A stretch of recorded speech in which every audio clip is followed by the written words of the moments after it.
Aditya L1 की launching होगी, क्योंकि स्थिति अनुकूल बताई जा रही है। लॉन्चिंग के लिए मौसम बिल्कुल साफ है, ये जानकारी इसरो की तरफ से मिली है और इसीलिए लॉन्चिंग तय समय के मुताबिक ही होगी। साथ ही आपको यह भी बता दें कि इसरो जा रहे अंतरिक्ष विज्ञान मंत्री, इसरो सेंटर में रहेंगे केंद्रीय मंत्री जितेंद्र सिंह। लॉन्चिंग के वक्त वैज्ञानिकों के बीच मौजूद रहेंगे जितेंद्र सिंह। तो ये देखिए नया डेवलपमेंट है, बड़ी जानकारी है जो हम आपको दे रहे हैं। मंत्री जितेंद्र सिंह उस दौरान इसरो के सेंटर में ही मौजूद रहेंगे जब आदित्य L1 मिशन को लॉन्च किया जाएगा।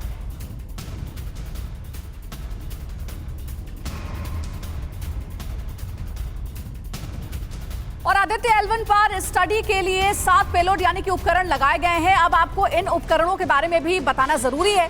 साथ ही ये उपकरण सूरज के किस हिस्से की जांच करेंगे वो भी हम आपको जल्दी से बता देते हैं। कौन सा उपकरण, पेलोड और क्या पता लगाएगा। सबसे पहले देखिए, कोरोना परत में ऊर्जा का पता वेलिक लगाएगा और बताया जा रहा है SUIT सूट जिसे कहा जा रहा है क्रोमोस्फीयर और फोटोस्फीयर परत की जांच करेगा।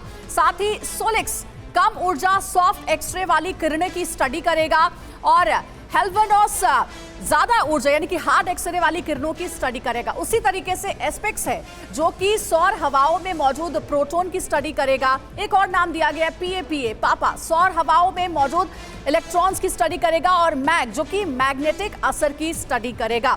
हमारे साथ स्टूडियो में प्रोफेसर आलोक भी मौजूद हैं। आलोक जी, मेरा आपसे सवाल रहेगा, देखिए हम लगातार हर डिटेल इंफॉर्मेशन इस पूरे मिशन के बारे में अपने दर्शकों को दे रहे हैं, आप लोग भी बहुत अच्छे ढंग से समझा रहे हैं, लेकिन हम चाहेंगे जरा चुनौतियों पर भी बात करें। 15 लाख किलोमीटर की दूरी तय करना और उसके बाद 125 दिन का ये पूरा सफर होगा। साथ ही साथ सबसे ज्यादा जो चैलेंजिंग होगा वो ये होगा कि इन 125 दिनों के दौरान लगातार आदित्य L1 के कांटेक्ट में रहना। ये सब कुछ कैसे संभव हो पाएगा, किस तरीके से आप इसके बारे में जानकारी देंगे? जी, सभी दर्शकों को मेरा नमस्कार। और आज हम बहुत बड़ा इतिहास रचने जा रहे हैं। जो हमारा आदित्य L1 मिशन है, इसमें हम L1 पॉइंट के पास जाके जो पोजीशन करेंगे तो सन को हम कॉन्स्टेंटली देख सकते हैं। बेसिकली L1 पॉइंट ऐसा हुआ जहाँ पर दो बॉडी का जो ग्रेविटेशनल फोर्स है वो बैलेंस करेगा और सेंट्रीपिटल फोर्स चाहिए छोटे ऑब्जेक्ट सैटेलाइट को, वो वहाँ प्रोवाइड कर सकते हैं। हमारा फ्यूल कंजम्पशन वहाँ पर काफ़ी कम होगा। और इसमें बहुत सारे चैलेंजेस तो हैं, कुछ मूविंग कंपोनेंट्स हैं तो स्पेस में कोलिजन हो सकता है, तो इसमें हम उस पर क्लोज मॉनिटरिंग करेंगे। और इसमें जो ढेर सारे हमारे 7 पेलोड्स हैं वो हमें डिफरेंट जानकारी देंगे। जो 4 पेलोड हैं वो basically solar corona heating and photosphere chromosphere के बारे में जानकारी देंगे। और इन सीटू हमारे पास जो है वो लोकल जो L1 पॉइंट के अबाउट इन्वायरमेंट है, वहाँ पर जो प्लाज्मा कैसा बिहेव कर रहा है और मैग्नेटिक फील्ड कैसा है उसका अध्ययन करेंगे। बेसिकली जो सन का मैग्नेटिक फील्ड है और अर्थ का मैग्नेटिक फील्ड है, दोनों में इंटरेक्शन होता है। और जो सोलर विंड है, सोलर फ्लेयर है, इसका इफेक्ट हमारे कम्युनिकेशन सिस्टम पे, सैटेलाइट सिस्टम पे, सब पे होता है। तो इस पे क्लोज मॉनिटरिंग है और हमें पूरा विश्वास है कि इस बार हम बिल्कुल हमें विश्वास है, पूरे देश को विश्वास है। और हम देखिए हमारे स्टूडियो में इस वक्त यंग स्टूडेंट्स भी मौजूद हैं, हम उनसे बातचीत करेंगे और हम समझने की कोशिश करेंगे कि वो इस पूरे मिशन को कैसे देख रहे हैं। देखिए हमारे साथ तमाम इस वक्त स्टूडेंट्स मौजूद हैं, उनसे हम बातचीत करेंगे और जानने की कोशिश करेंगे वो क्या सोचते हैं। आप क्या सोच रहे हैं, ये मिशन भारत के लिए कितना जरूरी था? बहुत जरूरी है। हम लोग ये सोच रहे हैं कि अच्छा से हो जाए मिशन। अगर किसी को पूछना है, हमारे साथ साइंटिस्ट भी मौजूद हैं, अगर आप में से किसी के मन में सवाल है कुछ तो आप पूछ भी सकते हैं, क्योंकि ये बड़ा महत्वपूर्ण मौका है।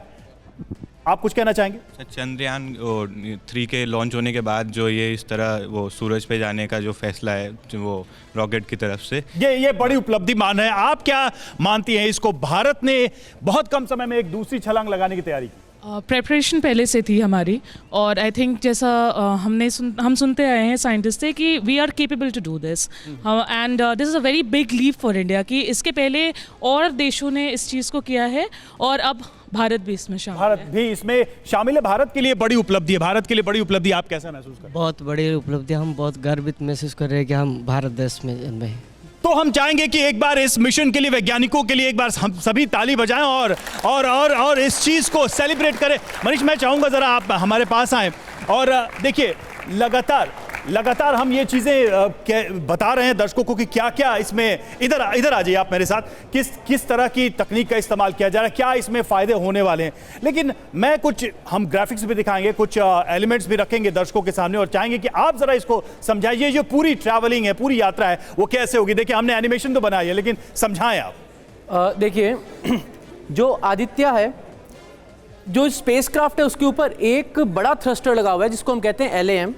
तो और इसके ऊपर 8 छोटे छोटे थ्रस्टर्स लगे हुए हैं। तो ये जो आप ये मूवमेंट देख रहे हैं, तो ये वेल कैलकुलेटेड होता है। जब हम इस पॉइंट पे आते हैं, ये पॉइंट होता है पेरिजी, पास का पॉइंट, ये होता है अपोजी, दूर का पॉइंट। तो जब हम इस पास वाले पॉइंट पे आते हैं, तो वो जो छोटे छोटे थ्रस्टर्स हैं वो 22 न्यूटन का फोर्स जनरेट करते हैं। उनको फायर करेगा, इसरो जाएगा, कमांड इसरो से जाएगी, फायर होगा और ये कक्षा बढ़ेगी। फिर वापस जब यहाँ पहुंचेंगे, उनको फिर से फायर किया जाएगा, फिर कक्षा बढ़ेगी, फिर फायर किया जाएगा, अब यहाँ पे फिर फायरिंग होगी, कक्षा बढ़ी, और ये जब वापस घूम के आएगा तो अब ये ऐसी सिचुएशन में आ गया कि अब जब इसको फायर करेंगे तो ये निकल पड़ेगा सूरज की साइड, ये एल पॉइंट जिसकी हम बात, हाँ, तो ये यहाँ से जाएगा तो ये धरती के स्फीयर ऑफ इन्फ्लुएंस से बाहर हो जाएगा। मतलब अब धरती की इस पे पकड़ ज्यादा नहीं बची। अब ये जा रहा है उस रास्ते, जिस रास्ते का चलता रहा तो सूरज पकड़ लेगा। हम उसको कहते हैं क्रूज फेज। हम वहां पहुंचेंगे, यहां पर इसके ऊपर एक थ्रस्टर लगा हुआ है जिसको हम कहते हैं LAM, लिक्विड अपोजी मोटर। जब ये उस पॉइंट पे पहुंचेगा जहां पर हमें पता है अब हम L1 पॉइंट के पास हैं और हमें उस हेलो ऑर्बिट में घूमना है, तो हम उस मोटर को फायर करेंगे। वो मोटर जब फायर होगी तो ग्रेजुअली इसकी स्पीड और इसका ओरिएंटेशन थोड़ा सा बदलेंगे और वो L1 पॉइंट के चारों तरफ घूमने लगेगा। अभी जो L1 पॉइंट है उसके चारों तरफ जब ये घूमेगा तो ये एक L1 पॉइंट का एक चक्कर काटेगा तकरीबन 178 डेज में। तो यहां से निकलने के बाद ये सीधे L1 पॉइंट पे नहीं जाएगा, नहीं, ये अपने एक रास्ते पे जाएगा। फिर मतलब ये ऐसा होगा, देखिए मैं बताऊं, यहां से जाएगा, यूं जा रहा होगा, फिर यहां पर एक ये ट्विस्ट मारेगा। राइट, वो जो ट्विस्ट है वो हम करवाएंगे, इससे ट्विस्ट मारेगा और फिर यूं घूम के L1 पॉइंट के चारों तरफ कैप्चर होगा। काफी देर से हम L1 पॉइंट की बात करें, एक बार जरा दर्शकों को, हमारे साथ जो लोग मौजूद हैं उनको बताइए L1 पॉइंट है क्या, क्या वो पोजीशन होती है, आप इसको ऐसे वो जगह कौन सी होती है जहां पर इसको जाके अभी हम जब धरती पे हैं, इस वक्त जब हम धरती पे हैं तो हम सूरज की अल्ट्रावायलेट रेडिएशन जो है उससे बचे हुए हैं। यानी सूरज का एटमॉस्फेयर जो है वो जो धरती का एटमॉस्फेयर जो सूरज से रोशनी आ रही है उसमें से कुछ पार्टिकल्स को वो रोक देता है। अगर आपने सुना हो एक नॉर्दर्न लाइट्स का फिनोमेना होता है पोलर रीजन में अर्थ के, वहां पर है ना वो रंगीन आसमान दिखता है। वो ये बताता है कि सूरज से जो चार्ज पार्टिकल आ रहा है, धरती का मैग्नेटिक फील्ड है, धरती एक चुंबक है, वो जो मैग्नेटिक फील्ड है वो उस चार्ज पार्टिकल को वहां इकट्ठा करती है तो आसमान में हमें रंग दिखते हैं। तो अगर मुझे सूरज को पढ़ना है तो दो चीजें तो धरती के एटमॉस्फेयर ने हटा दी, अल्ट्रावायलेट हटा दिया ओजोन ने, वो चार्ज पार्टिकल नीचे तक आने नहीं दे रहा हमारा एटमॉस्फेयर और मैग्नेटिक फील्ड। तो मैं सूरज को पूरा कैसे पढ़ूंगा?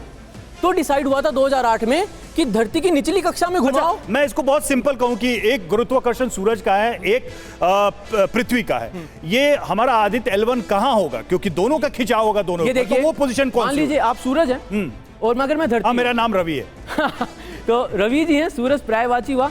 तो ये अगर डिस्टेंस 15 करोड़ किलोमीटर है, आप अपने बीच में, ठीक है, तो धरती से 15 लाख किलोमीटर दूर जा रहे हैं। बस ये वो पॉइंट है। यहाँ पर सूरज का खिंचाव, क्योंकि सूरज जो है इसमें 13 लाख धरतियां आ सकती है, ठीक है, सूरज का जो मास है वो 3,30,000 धरतियों के मास के बराबर है। तो आपका खिंचाव तगड़ा है, मैं थोड़ा कमजोर हूं। तो ये जो पॉइंट है, इस पॉइंट पे धरती जो खींचेगी, सूरज जो खींचेगा, वो आप कह रहे हैं कि वो बैलेंस पॉइंट होगा, दोनों के खिंचाव का एक बैलेंस पॉइंट होगा। लेकिन इसमें एक कैच है, सूरज खुद भी घूम रहा है, धरती सूरज के चारों तरफ घूम रही है और ये पूरा सिस्टम घूम रहा है। तो अगर हम अपन यूं खड़े हैं और मान लीजिए अपने कार में बैठे हैं और कार ने अगर टर्न मारा तो आप पे किधर झटका लगेगा? तो कार टर्न मारेगी यूं तो हम इधर बाहर गिरेंगे। बिल्कुल, इसको कौन बैलेंस करेगा? तो ये जो L1 पॉइंट है, इस पे वो गुरुत्वाकर्षण जो बल है वो बैलेंस करता है। हम आपसे और विस्तार से समझेंगे। L1 पॉइंट एक बैलेंस पॉइंट है कुल मिलाकर अगर समझा जाए तो।